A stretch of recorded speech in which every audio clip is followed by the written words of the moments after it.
ربنا ما خلقت هذا باطلا سبحانك فقنا عذاب النار.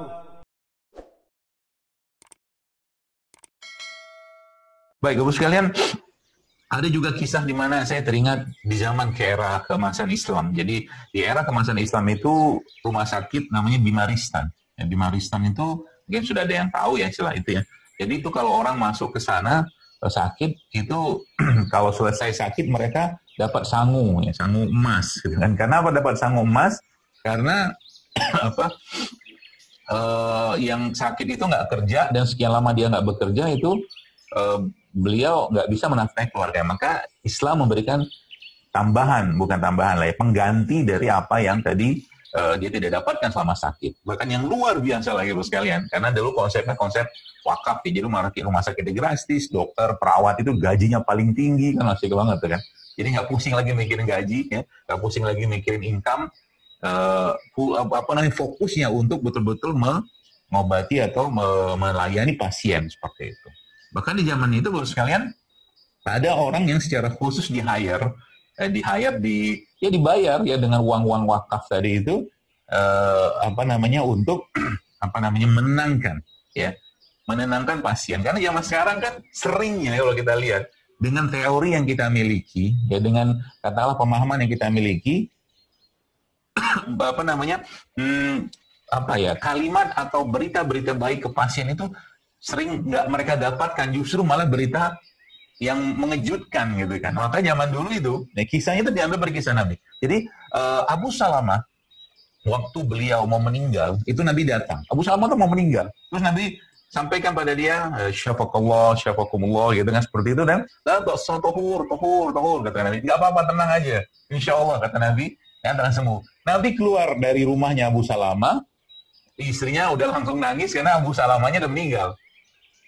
Pesannya apa? Mau separah apapun, sekalian, mau separah apapun kondisi seseorang, kalau kita kembalikan pada konsep Islam, ya katakanlah yang baik atau diem aja.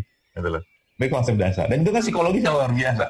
Saya teringat pernah ya, dulu waktu saya masih praktek di rumah sakit ya, di daerah Balikpapan gitu, itu ada seorang ibu-ibu, saya lupa namanya, dan ibu itu kena kanker payudara. Tiap hari itu sedih banget gitu kan. Terus saya datang kepada ibu itu tiap pagi, karena saya bukan dokter yang merawat, karena dokter jaga di ruangan aja kan, ngiling-ngiling doang sama bapak ibu perawat saat itu gitu kan. Tapi kalau pas lagi senggang, saya samperin ibu itu. Ya. Saya ngobrol, saya ajak cerita-cerita segala macam. Kadang-kadang saya bacakan, saya bacakan Al-Fatihah gitu-gitu, dan senangnya luar biasa. Yang serunya itu waktu beliau kalau lagi kumat ya sakitnya itu, kankernya itu kan sakitnya luar biasa, itu yang dipanggil malah saya, bukan dokter yang merawatnya gitu kan. Jadi yang dipanggil malah saya ya, karena memang kedekatan emosional saya dengan beliau saat itu. Nah, qadarullah akhirnya beliau meninggal ya. Sama juga ada pas satu kali pernah saya praktek waktu itu di Jakarta, waktu masih di rumah sakit di UGD, oke. Ada bapak-bapak cerita ke saya. Ya dia, dok, kepala saya sakit. Oke, saya catatan anamnesis cerita gitu kan. Kepala saya sakit, kemudian tenggorokan saya sakit, dada saya berdebar, komplit keluhannya itu dari atas sampai bawah harus sekalian.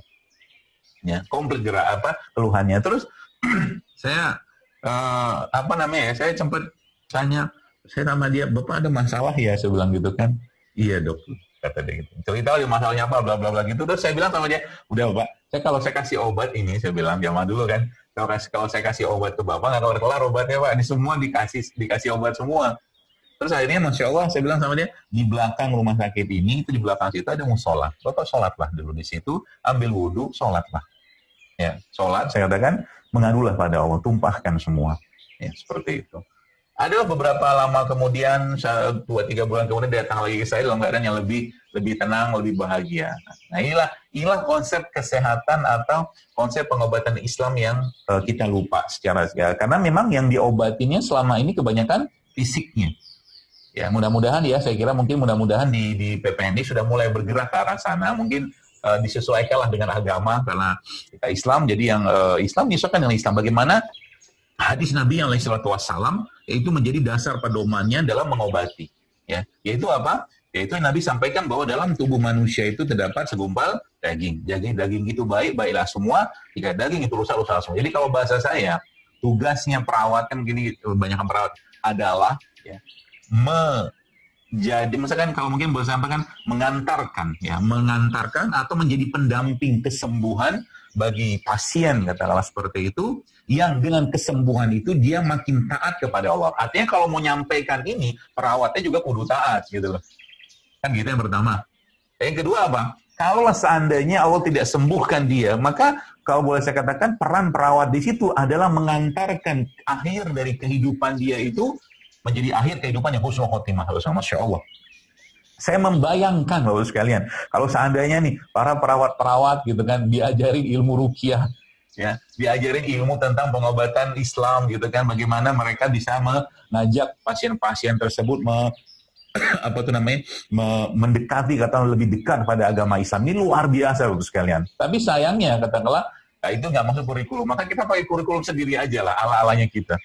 Contoh, saya pernah sampaikan Bapak sekalian, rumah sakit itu kalau rumah sakitnya bertitle katakanlah pakai gelar rumah sakit Islam, ya. Ini yang saya pahami ya. Kalau betul-betul pakai slogan rumah sakit Islam, itu harusnya pasien-pasien itu, bukan harusnya sih, itu kalau seandainya ya benar-benar diterapkan konsep itu pasien-pasien degeneratif ya, yang masih memungkinkan bangun, itu dibangunin malam-malam untuk sholat tahajud. Ya. Dibangunin malam-malam untuk sholat tahajud. Kenapa sholat tahajud itu kan manfaatnya secara medis sudah terbukti. Kalau kita bicara growth hormon, kita bicara tentang hormon yang sistem hormon parasimpatik, kan semua di malam hari. Dan degeneratif itu sampai detik ini katakanlah kita lihat di pengobatan yang ada tidak banyak juga memberikan solusi kan gitu. Maka solusinya saya katakan kembali pada Islam.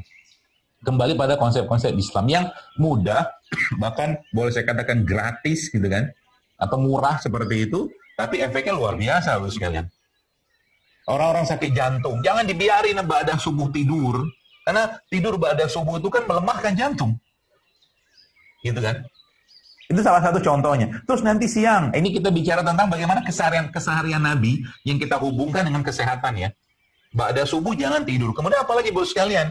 Siang hari itu kan dia kita sebut kailullah itu kan, ya tidur siang itu kan, itu kalau Anda baca